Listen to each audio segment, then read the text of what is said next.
Shavua Tov. Shavua Tov, Shavua Tov. How are you? Getting my stuff together here. There we go.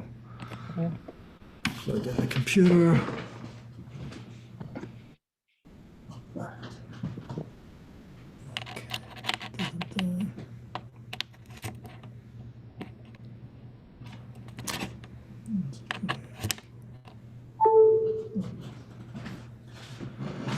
Okay. All right.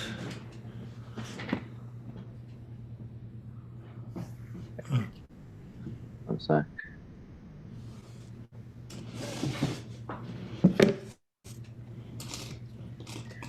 Shavua Tov, what time do we start? We didn't. What time? Waiting for you. What time do we start? Oh, we're ready to start. 45 minutes after Havdalah is the idea. That's about now. Okay, let's start. Where Is it are we? rounding or it's like the exact? Well, within a few minutes. It depends on when people log on. Now we've got a critical people mass trying to here. log on around 45 minutes after Havdalah, like 45, Well, I could have started at 7:15, but nobody was on yet. It would have been futile. Right. Now there's two of you. No, I hear what you said. Yeah, I'm just teasing. 32, so that's like 7:17, so that's, like around now. Right? Okay. So we're on 23B. A little more than halfway down the page. Hakli Mitzaref. The first word online is Hakli. Okay, so we're continuing to. You got it? We're continuing to discuss. I'm sorry. Chaf Gimel. Yeah. 23B. Chaf Gimel on the days. More than. Hakli. Hakli. The first word in line. It's about a little more than halfway down. Oh, Hakli. It's a riff. So this is a quote from the Mishnah. One of the ways in which there were, I think, 11 ways in which a kodesh is more strict with tuma than truma, and this is number 7.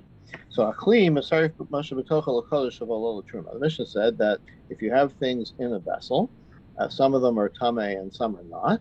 So all of them, with regard to kodesh, are considered tameh, and this must mean even if they're not touching each other. Clearly, if they're touching each other, they can transmit tuma, from one to the other. But this is like discrete objects in a basket, not touching each other. So with regard to truma, they're not tameh. The ones that are not tameh remain not tameh. But with regard to kodesh, that's stricter, and we do say that they're tameh. What's the source? Amar Rabbi Chanin, Yamar Kra, the Torah says, Kaf achas asra zahav mle'ah kataras. So when talking about the kataras the donations that the Nesiim brought at the dedication of the Mishkan, it says each time, as you will recall, 1 spoon of 10 gold weight measures full of kataras. Hakasav aso ma l'chol ma shebakaf achas. So it means 1 spoon, but the Gemara is reading it as a unified spoon. Okay, in other words, everything in the spoon is considered a unit. So everything in the basket is considered a unit regarding hekdesh, regarding kodesh, but not regarding truma or anything else, anything of a lesser degree. Master B'kana asks, the Mishnah says, Hosi for Rabbi Akiva hasolos faktoros v'alavona v'hagechalim. Rabbi Akiva added things to this rule, and they were flour. That's the flour of a mincha, of kodesh. A ktaras, the incense, levana, the different kind of incense, v'hagachalim, and the coals. So all of these things are kodesh, and they're subject to the rule she'im naga tavul yom b'mitzasa pasal eskulo. If you have a person who is a tavul yom, so it means he has completed his requirements, his time requirements for becoming tahor. He's done everything he needs to do. He just has to wait till the evening till he becomes tahor again. So such a person, if touched any of these things or part of any of these things, then the rest of it becomes tameh also, becomes possible, invalid for kodesh also. Now this must be a rabbinic rule, not a biblical rule. How do I know that? Because Rabbi Akiva is commenting or adding on, as it says, Hosi for Rabbi Akiva. Rabbi Akiva added on. What is he adding on to? the earlier part of the Mishnah says, "Hey, Rav Shimon ben Beseira," Rav Shimon ben Beseira says, "Al efer chatas shenaga tamei b'mitzasa." If you have the ashes of a chatas offering, that a person who is tamei touched part of it, timei eskula. That makes everything tamei. And we said on that, it's the Katani Hosif Rabbi Akiva. Rabbi Akiva added on that. Now, we're positing that the rule that Rabbi Shimon said about touching part of the Efer Chatos makes the rest of it, the whole pile, Tameh. That must be rabbinic. And why do we think that must be rabbinic? Just a second. Oh, because it's not, this is, ashes of the Chatos are no longer Kodesh. Right, so it can't be. So all the rules that the Torah is giving about Kodesh being possible, Tameh, whatever, can't be applying to the ashes after it was burned. It's no longer Kodesh, right? So it must be a rabbinic rule. And if Rabbi Akiva is adding on to that, so we have to assume that Rabbi Akiva, when he says that the flour and the Ketores, specifically the Ketores, is subject to that rule as well, we're going to assume that that's also rabbinic. So how could we have said that the source is from a pasuk in the Torah, from the kafahas, from the unified spoon, when Rabbi Akiva is saying that it's a rabbinic rule? Ashes are not a unified whole. I'm sorry, say again. Can't you say that the ashes are not it's not a unified whole? It's just a collection of ashes. So whatever you touch is tameh, but not the whole thing, because it doesn't. Indeed. So that's what Rabbi Shimon is saying, that the rule that the whole pile is tameh. So we must say that is that's, well, I'm not sure I understand the question.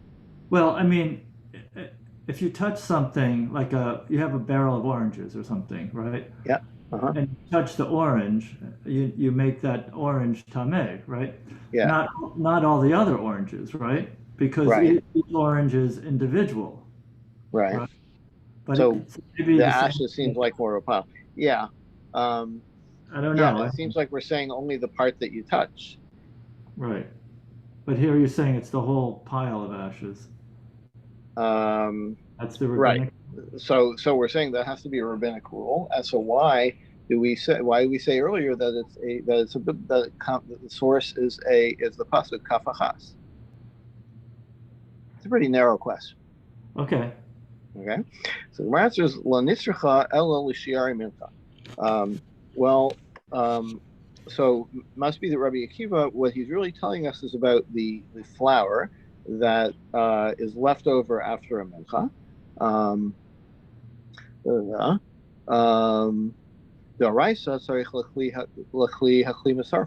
So the biblical rule would be that something that has to be offered in a kli, like a mincha. A mincha you have to put in a pan to offer on the altar, right? So that's something that requires a vessel as part of the offering. So that would be kind of combined into one unit, and that is subject to the rule of the Torah rule of being the whole thing being becoming tameh, right? But you could just say that that's because it's a unit, not because the Torah says it. But but what we're trying to do is we're trying to let Rabbi Akiva off the hook. Like Rabbi Akiva said, all these things are tameh. The whole thing is tameh, right?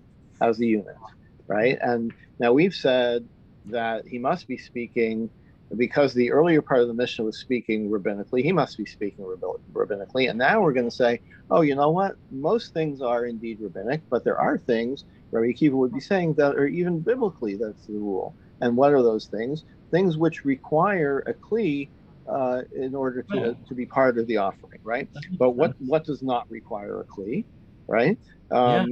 What does not require a kli is what did he say? There were several things he said, right? He said the mincha. Efer chatos doesn't require a kli, right? So Gemara's, and actually, no. I'm sorry, I misstated. The flour doesn't require a kli. Like the ketores has to go in a what do they call it, a fire pan, okay? But the flour doesn't require it has to be kneaded and baked into matzahs, whatever. It doesn't require a kli.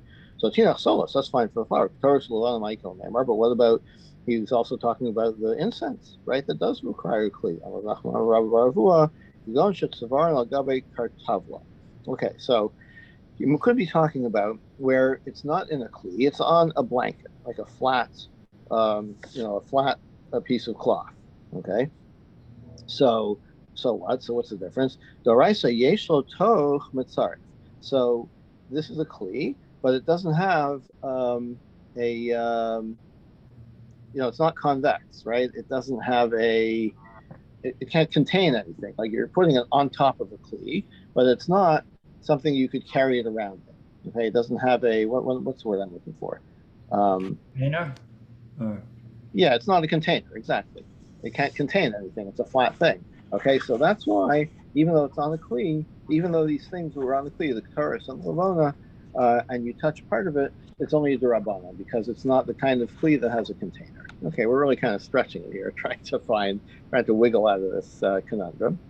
So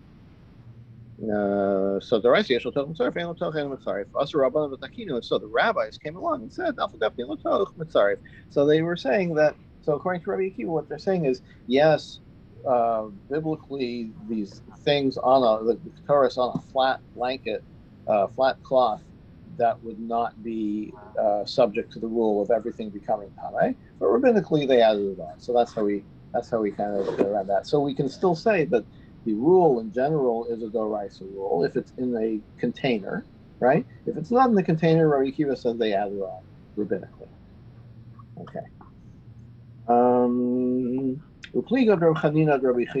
But there's actually a whole other view that the whole thing is biblical. Like that from Kafachas we get this rule biblically that the whole thing is combined. Rabbi Chia disagrees. Rabbi Chia said, that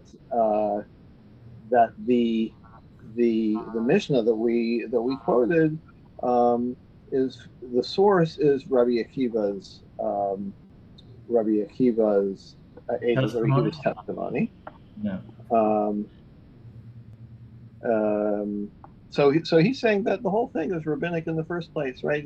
He is arguing that there's no proof. He doesn't agree with this biblical source of kafachas. He discounts that. That's not a source. That doesn't mean that. It just means one spoon, not a unified spoon. And the Mishnah that about all these things is actually derived from Rabbi Akiva, who was actually talking about a rabbinic rule. Okay, so that's actually, is a little easier to swallow, but it does, it does discount that. Somebody had that tradition that the pasuk kafachas indicated that, but Rabbi Akiva didn't have that tradition. Is this all theoretical, or there's some practical difference whether it's rabbinic? Yeah, whether it's biblical or rabbinic. Not so. I wouldn't think. Yeah, I can't think of anything. Okay. All right. Okay, the next case in our Mishnah, how is Kodesh more strict with Tuma than Truma? A Revi by Kodesh Pasuk. The whole idea of a Revi for Tuma, the fourth degree, right? We've seen that food can become a Shein with Tuma, obviously just rabbinically, and Truma can become a third degree, and only Kodesh can become, the idea that Kodesh can be a fourth degree, it doesn't apply to Truma. So, like the whole idea of the fourth degree is unique to Kodesh. Tanya, what's the source? The Mishnah says, Raisa says, where do you get this fourth degree rule for Kodesh? V'dinhu, it's a kal v'chol. Ma mechusar kippurim shemutar b'truma pasuk b'kodesh. If you have a person who is mechusar kippurim, what does that mean? That he was tamei, he wasn't permitted to eat Kodesh. And the only thing, now he's on the way to becoming tahor. He's gone to the mikveh, he's waited the appropriate amount of time, whatever. The only thing that he's missing is he has to bring a sacrifice, right? So, for example, mitzvah, right? Has to bring a sacrifice at the end. But everything else he's done. That person is allowed to eat truma. What is he not allowed to eat? Kodesh. He's not allowed to eat sacrificial, okay? So shlishi shepasul b'tuma. But so if you have a third degree, if you have third degree, a shlishi is it prevents you from eating truma. So ein adin sheyas reveal kodesh. So if kodesh is stricter than truma, there has to be a fourth degree. Okay, now this violates one of the classic rules of a kol chomer. We'll see in a minute. The lamanu shlishi lakodesh min Torah and revi b'kol chomer. And by the way, the third degree for kodesh, that is from the Torah, and the fourth degree, that is from this kol chomer. How do I see that? Shlishi lakodesh min Torah. What do I mean to say that a third degree truma of kodesh is from the Torah? See, it's written. Meat which touches anything tamei, you should not be eaten. What are we talking about? We must talk about a case of the meat, of the kodesh meat, touching something that is a sheni l'tuma, because otherwise it would be obvious, I guess. We know this because so the article explains here in the note, okay, that if you have a sheretz inside a clay vessel, okay, anything inside it is tamei. So how does that work? The sheretz itself is the source of the tuma. The air inside the vessel is the rishon tuma, and the vessel itself becomes the transmission of the tuma to anything inside it. Okay, so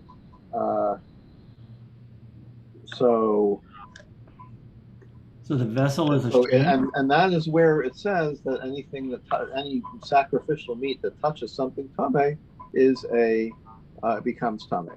So the Torah has already described the source of tuma, the rishon tuma, and the sheni tuma, which is now going to touch the meat. So if it tells you that the meat, the kodesh meat, becomes tamei, it means even from the second degree, meaning that there is a third degree that applies to kodesh. Did I explain that right? That makes sense? In other words, since the Torah says that this thing that touches the kodesh meat makes it tamei, and this thing we see refers to, we're figuring out, refers to a sheni tuma. That means the kodesh is something that becomes shlishi tuma. Okay. The Torah says don't eat it, meaning it becomes tamei. So revi mikol v'chomer hadamar, and then the idea that that there's a fourth level that we get because, well, it has to be stricter than tuma, because we see in other places that kodesh is stricter than tuma. So here we also have to say kodesh is stricter than tuma, and so we'll say that there is a fourth level for kodesh. Only kodesh can be a revi, right? Isn't that right or something? It doesn't. That's correct. That's correct. Yeah, and that's what we're saying here, right? The whole idea that there is revi is only applies to kodesh, not to truma or anything else. Right. Yeah. Okay. Okay. Okay. Next case in the Mishnah, the truma in likmes. If the Mishnah said that if for truma, if a person's hands become tamei, if your one hand becomes tamei, then both your hands are considered tamei with regards to truma. I'm sorry, they're not. I'm sorry. With regards to truma, if one hand becomes tamei, so we're not talking about like biblical level tuma. We're talking about rabbinical level tuma that applies only to the hands. We've seen that there are certain things that apply only to the hands. So if one of your hands becomes tamei, that way the other hand you can still use to eat truma, but not kodesh. With regard to kodesh, both hands always have the same status. Rav Shizvi says the chiburim shana. What are we talking about? When the hands are touching each other, when the second hand touches a kodesh. Okay, so you're I don't know.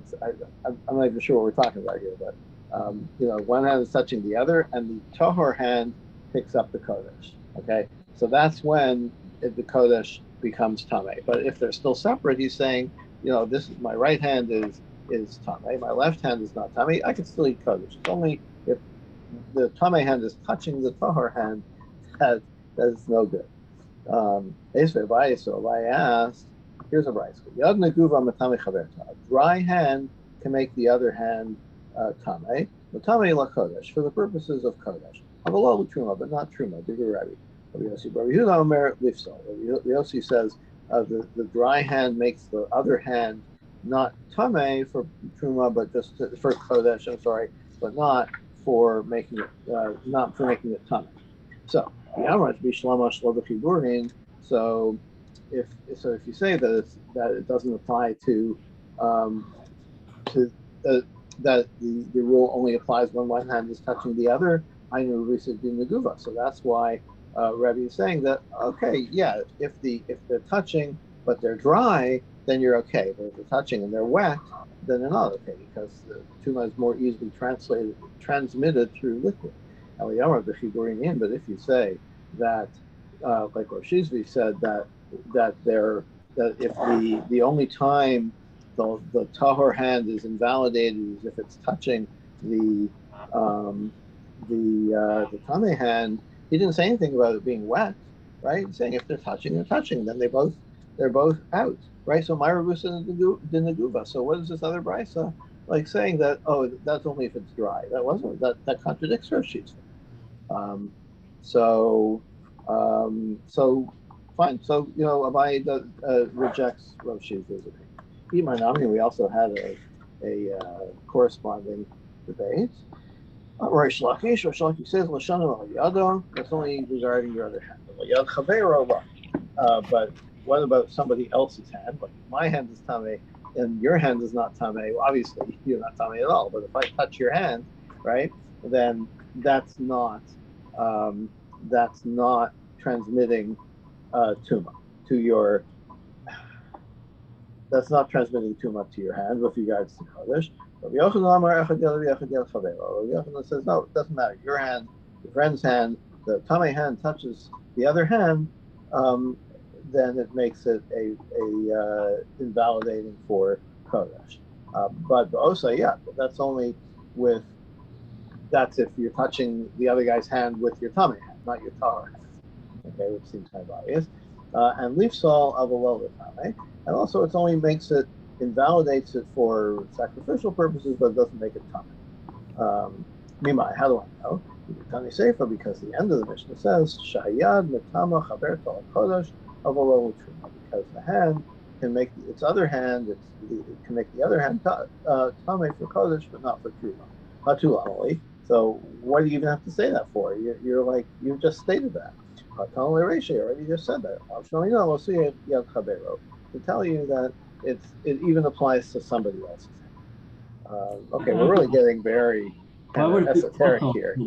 Why would it be possible if it's not tameh? That's just the way they made the rules. We're reluctant to make kodesh tameh because then it has to be burned. What's the difference if it's just puzzle? Well, then it can't transmit anything, or I don't know. I don't remember. That's a good question. Just a second.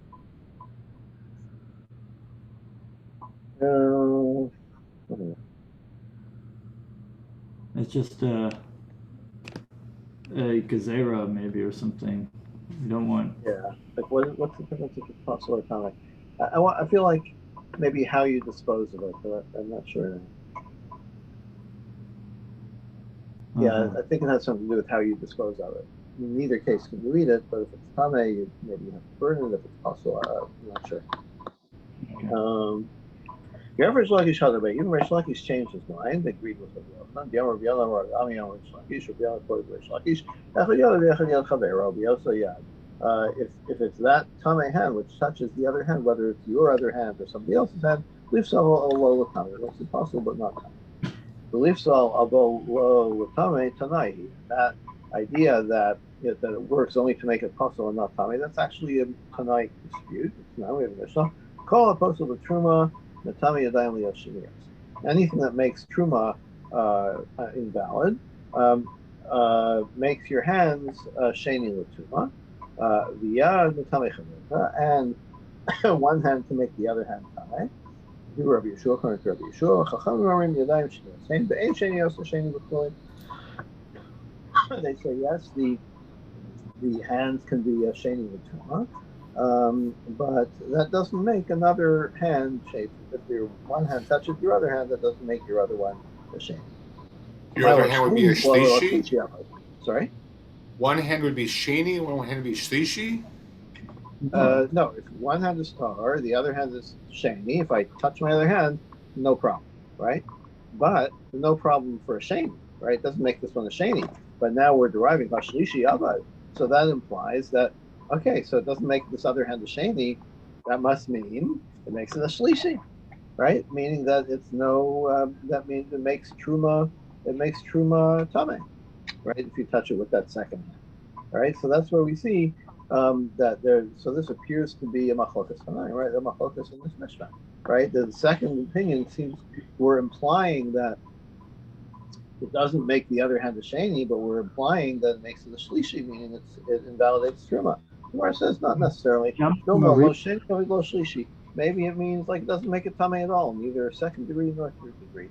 So ella kihani tanaim. So that wasn't a good inference, basically. Gemara rejected that. But there is another place where we have a machlokas tanaim, that's my argument, in which they argue about whether the second hand, the hand that was touched by the tame hand, can make kodesh, tame, or pasul. Tanya, we have this other brisa. Yad neguva matame chaverta. The dry hand can make the other hand tame. Matame b'kodesh for the purposes of kodesh. Although truma, but with regard to truma, it doesn't make it tame. Hebrew Rabbi. So it's Rabbi Yosef Rabbi Yudah. Also yad leaves some of all the tame. Rabbi Yossi says no. It's only the hand itself. The other hand never becomes can never make anything tame, not even kodesh. What we're talking about, if the we're the only hand that can make the kodesh tame is or invalid is the first hand, the hand that became tame, and leaves off a low tame. And also, it only makes it pasul, not tame, whatever that difference. Okay, like I said, we're getting like very esoteric here. Well, we're talking about Tumah Torah with its. Yeah, and by the way, the whole idea of things in the basket that aren't touching each other that we started with today, I also find very, like it's so detailed, right? That it's almost like they're building these castles in the sky, No, but you're trying to find the principle here, and whatever that is. Yeah, and we'll see more of that, of course, coming up. The next case in the Mishnah, Ochlim neguvim b'yadayim meso'af. You can eat dry foods with contaminated hands for truma, but not for kodesh. Right? That's where another case where kodesh is more strict. Tanya, we have a brayso. So Amar Rabbi Chanina ben Akiknos, v'chigesh neguva or kodesh. Do you care if something is dry? Like with kodesh, it doesn't matter if it's dry or wet, right? We're stricter with kodesh, but even dry hands have the same rules as wet hands. Why is that? Because the whole idea that something has to become wet, before it can become tame, right? That applies to food in general, right? Nothing can become tame produce until it's been washed, right? Until it's become wet on purpose. That doesn't apply to kodesh because chivas hakodesh machshartan. Because the kodesh is like so respected, desirable, whatever. Like it doesn't even need that rinsing, that contact with liquid to make it susceptible to tuma, because it's so important and people value it so much. It's already valued as something that becomes tame even before it gets wet. So what's our Mishnah applying to? Like, why is it saying dry foods? So here's the case where it would make a difference if it's dry. You didn't touch the food. Somebody took an hors d'oeuvre from a tray on a toothpick and put it in your mouth. You never touched it, never touched your lips, right? It went directly into your mouth, and that was kodesh, right? The toothpick is when you use your phone. Either somebody else who saw or puts the food in your mouth, the kodesh in your mouth, or you used the toothpick so you never actually touched it and put it in your own mouth. And then you wanted to take something else, right? A condiment, which was chulin, not truma, not kodesh, right? You also like put some mustard in your mouth at the same time, okay? So and that you touched with your hand, okay? So and they where did they mix? Inside your mouth. So that shouldn't really be a problem, right? So so lakodesh gozer b'rabban. So if that first bite was kodesh and the second bite was something that that you had made tummy with your hands, then they mixed in your mouth. That's only a problem if it's kodesh. With truma gozer b'rabban, they weren't that strict about truma. So be careful who's feeding you a cocktail party. When we're talking about kodesh, we're talking about meat that's like on the altar that's it's Yeah, like a sacrificed. shlamim, right? It's already gone through the sacrificial process, and this is the part that's for you to eat. Right.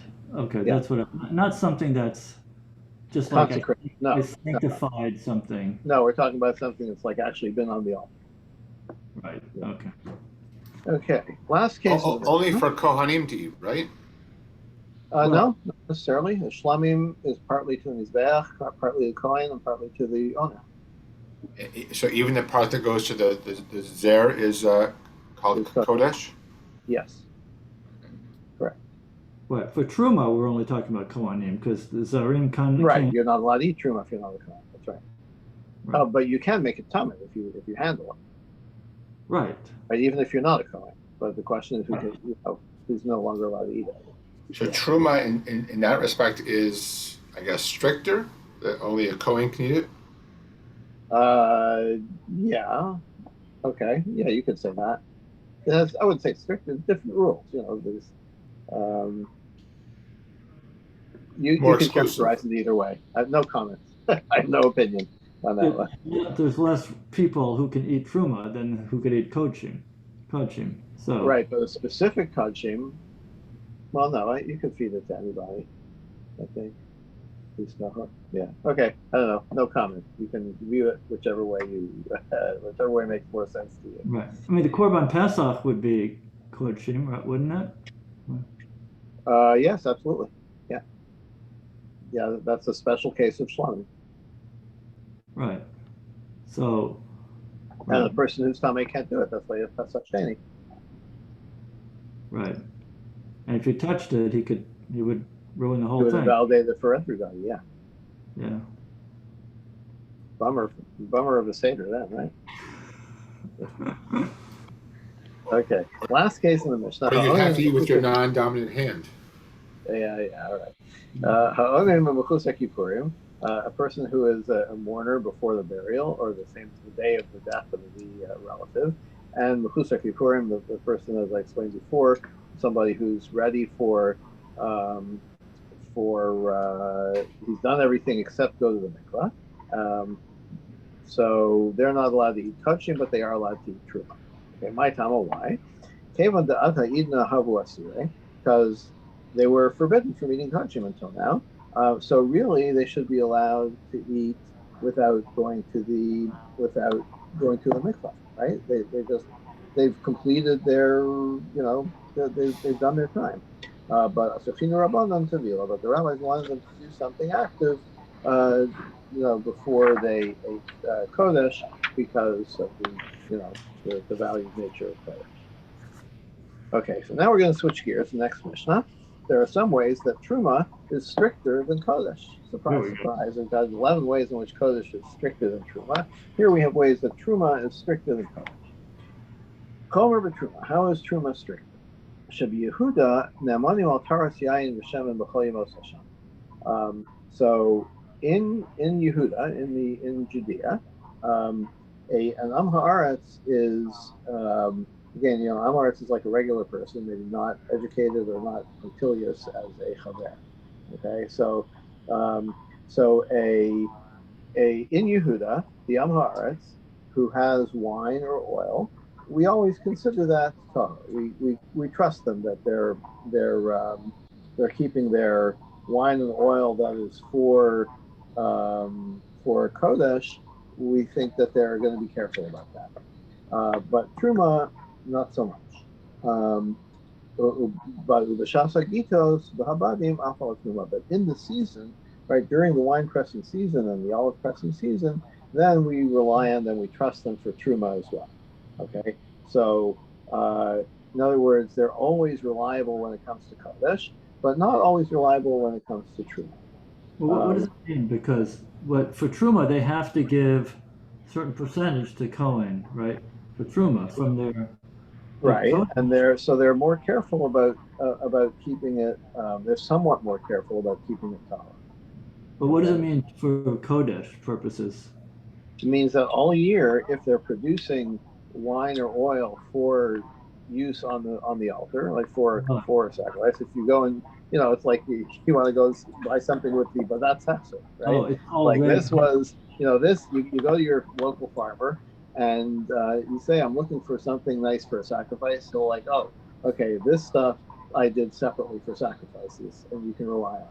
You So already made it hektish. he didn't make it hektish, but he designated it for someone who wants to make it hektish, I would say. Okay. Okay. I don't Um, do that, but okay. yeah. Or maybe you Avru bought Hag- it. You bought it off the temple, right? Someone sold it to the temple, or donated it to the temple, and the Okay. temple turned around and sold it for money. You okay. bought Yeah. it from the temple, and they don't have to give masrot. Right. It's not a question of giving maser. It's a question of do we rely on its tahor status. But so yeah, See, if a either way, chaver sells you something, you can assume that it's tahor. If an amaretz sells you something, you can't make that assumption unless he's packaged it and says, valid for the altar, right? Valid for kodesh. You mean that he didn't make it tame? Right. He's saying that basically, and so you can rely on it. I see.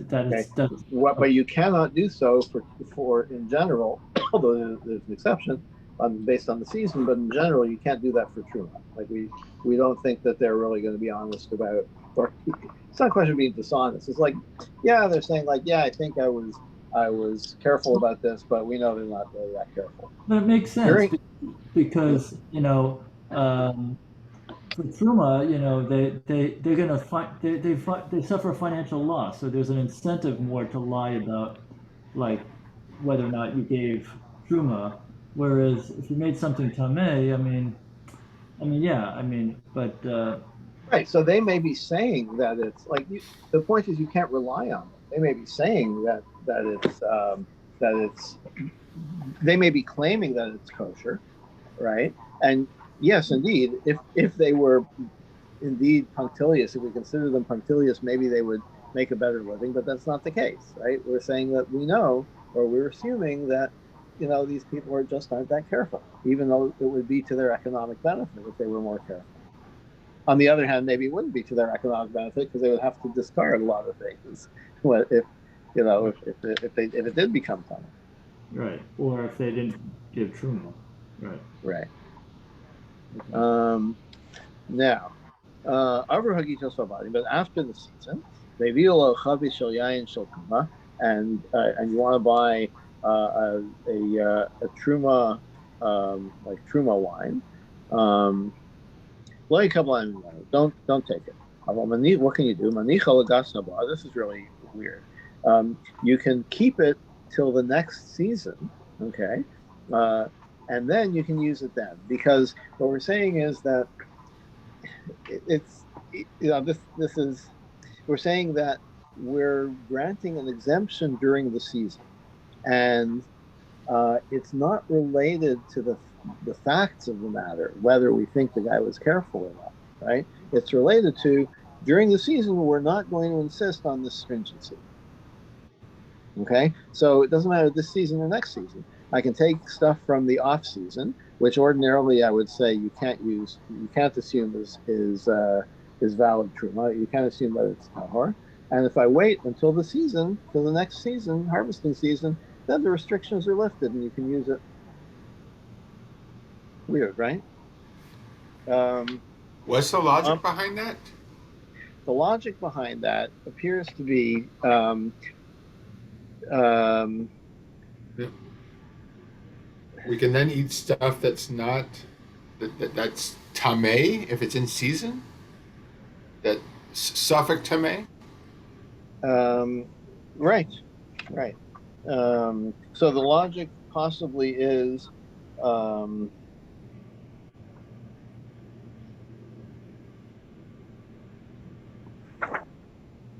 Is there a double? There must be a double suffix during the season. One way to understand it is, yeah, exactly, that we're just being like extra careful, but during the season we're just not going to bother. I mean, it goes against the usual way of looking at these things. If you're going to be strict about something because you're afraid X happened, right? Nothing changed about what happened to this barrel of oil. It's just that like now it's permitted. Um, so I'm not sure how to answer the question. In Mishnah Yomit, we're learning about demai. So they said that they're less Right. careful about demai if you're like if it's going to the kupat, because they want to encourage more people to give. But I don't Right. understand the reason here. Yeah. I can't really explain it, to be honest. I find it very unusual. There's no notes in the art scroll there. Um,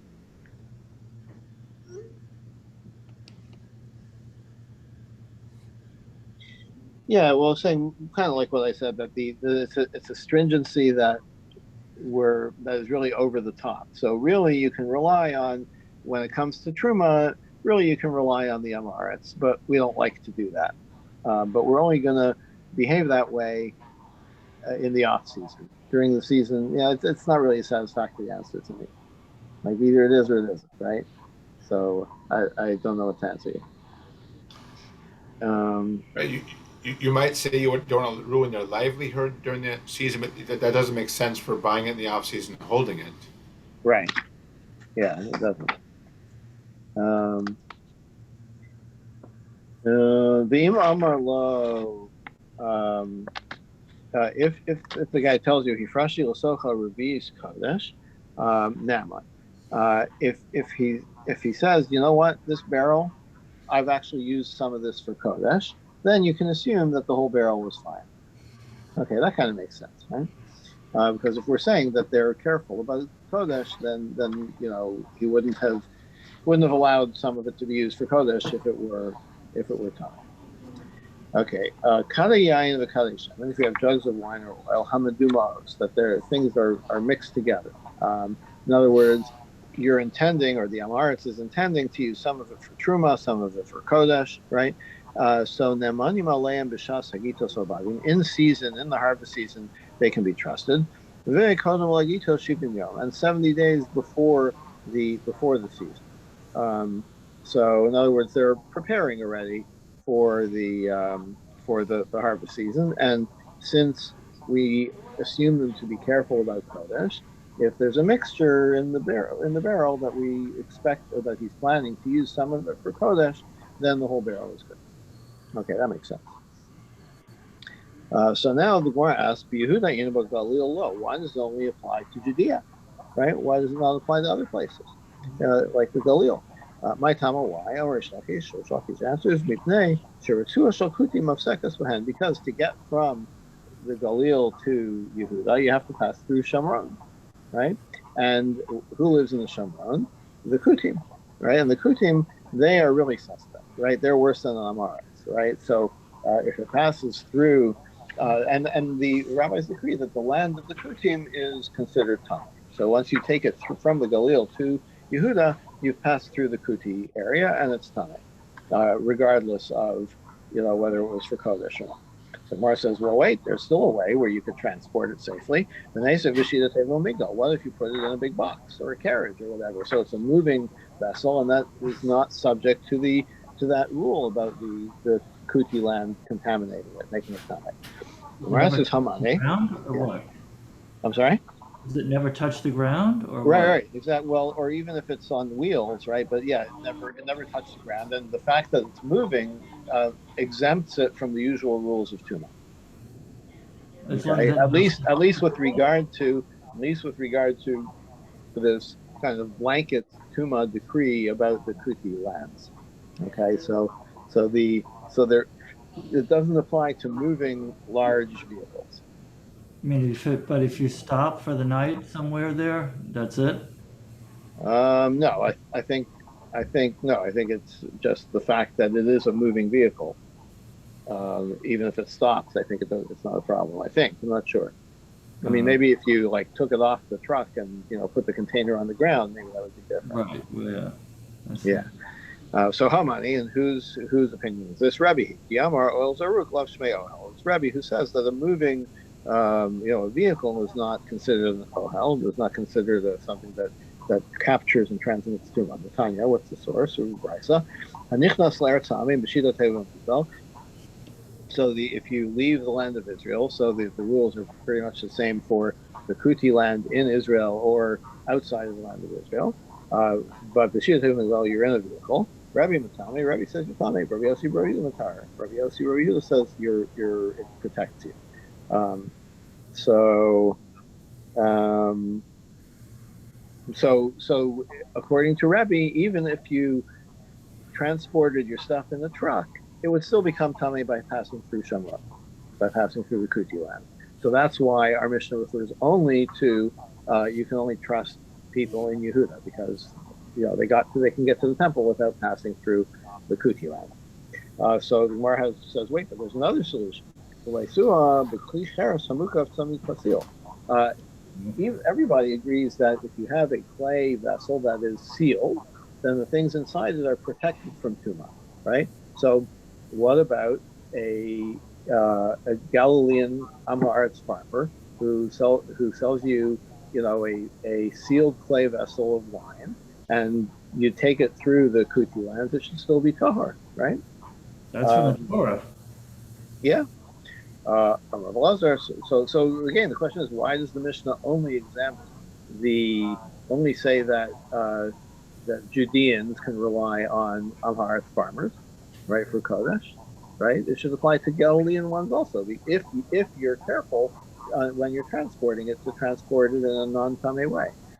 Amar Blazer says, Shonim Ein HaKodesh Nitzol B'Tzami Pas. So yeah, we have that rule about a sealed clay vessel protects the contents from Tumah, but guess what? It doesn't apply to Kodesh. Kodesh we're so strict about Tumah that even Kodesh protected in a sealed clay vessel still becomes Tameh if it passes through Kuti land. Okay, so that's why the Galileans are still out of luck, because no matter how they transport the Kodesh through Kuti lands, the Kodesh will become Tameh. Would that apply to an ohel too, or something? It's saying that there is no way to protect Kodesh that is passing through. No, I know. If you had Kodesh in a sealed container in an ohel with a mate. Yeah. Right. Then that would be considered. Now again, it's probably just rabbinic, but it would be invalidated. No, it would be okay. There's only a stringency for Kuti lands. Oh, maybe. The sealed container in the ohel is protected. That was the whole point. Yeah, but I mean, it's strange because the mate in the ohel is the strictest kind of tumah. It doesn't, but it's inside a sealed container. It's like being inside plastic. No, but here too, it's a sealed container. Right, but they made a stringency for the Kutim. I understand, but it's counterintuitive. But they're trying to punish the Kutim. The Kutim don't care. It's the Jews that are being punished. Yeah, I think Conan's right, though. I think that this would indicate that a sealed vessel, even in an ohel, if it has Kodesh in it, the Kodesh would become invalidated. I think that's what it sounds like. James is saying it's a stringency. James is saying the other. He's saying no, it's just a stringency about the Kuti lamb. Yeah, I don't know. I didn't read it that way, but I could be wrong. Good point. Okay, so now the Gemara says Vahatanya, but wait a minute. We have another brisa that is going to gainsay this idea that Kodesh can't be protected. Ein chatas nitzalas b'tzami pasul.